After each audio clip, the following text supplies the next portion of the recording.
মঞ্জুলা, এবার একটু অন্য প্রসঙ্গে আসি। তুমি তো অভিনেত্রী, অনেক নাটকে অভিনয় করেছো।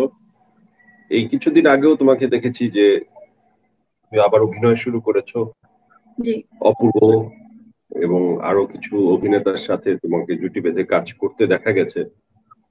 আবার এর আগেও তুমি, আমরা যখন অভিনয় শুরু করেছিলাম সেই সময়ও তুমি অভিনয় করেছো, আমার সাথেও অভিনয় করেছো। তোমার সাথে আমার বেশ কয়েকটি উল্লেখযোগ্য একক নাটক আছে। তার ভিতর ভালোবাসা মানে নীল প্রজাপতি নামে বুলবুল আঙ্কেলের ডিরেকশনে আমরা কাজ করেছি। বাবার ডিরেকশনে যখন কাজ করতে নায়িকা হিসেবে, এবং নায়ক শাহরিয়ার নাজিম জয়, তোমার বাবারই এক আবিষ্কার, তোমার তখন কেমন লাগতো? খুবই ভালো লাগতো। যাই ভাই, আপনার সাথে তো মানে আমাদের একটা ফ্যামিলি রিলেশন। আব্বু আপনাকে এত পছন্দ করতো এবং আপনাকে বিভিন্ন ভাবে স্ক্রিনে এনেছে আব্বু, বিভিন্ন ক্যারেক্টার দিয়ে, বিভিন্ন গেট আপ দিয়ে। এবং মানে আপনার আপনার এটাই ভালো লাগে যে আপনি সবসময় আব্বুকে মনে করেন, কৃতজ্ঞতা প্রকাশ করেন।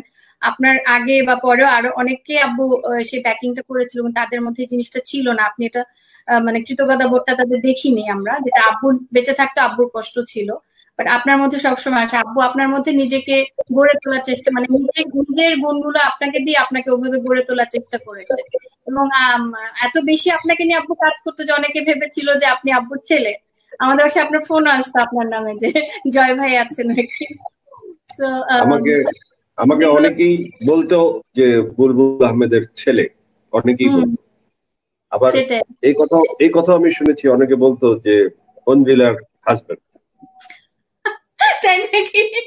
অঞ্জিলার বয়ফ্রেন্ড। কখনো কি আমাকে বয়ফ্রেন্ডের নজরে দেখেছো, না ভাইয়ের নজরে দেখেছো, নাকি নায়কের নজরে দেখেছো, নাকি কোনো নজরই দাও? না, আপনাকে আমি কলিগের নজরে দেখেছি। হ্যাঁ, আর রেসপেক্ট করি, এটা এটা ঠিক, আপনাকে অনেক রেসপেক্ট করি, পছন্দ করি। কাজ করতে গিয়েও ভালো সময় কেটেছে আমাদের, আমরা বাইরেরও কাজ করেছি, আব্বু ডিরেকশন ছাড়া বাইরেরও আপনি আমি অনেক কাজ করেছি।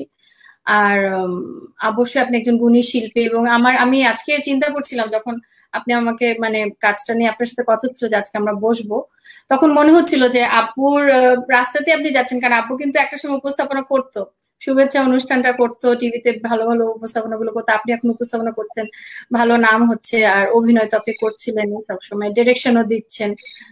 আব্বুর রাস্তাতে আপনি যাচ্ছেন, এটাও প্রশংসার যোগ্য। আশা করি সামনে আপনি আরো ভালো কিছু নিয়ে আসবেন।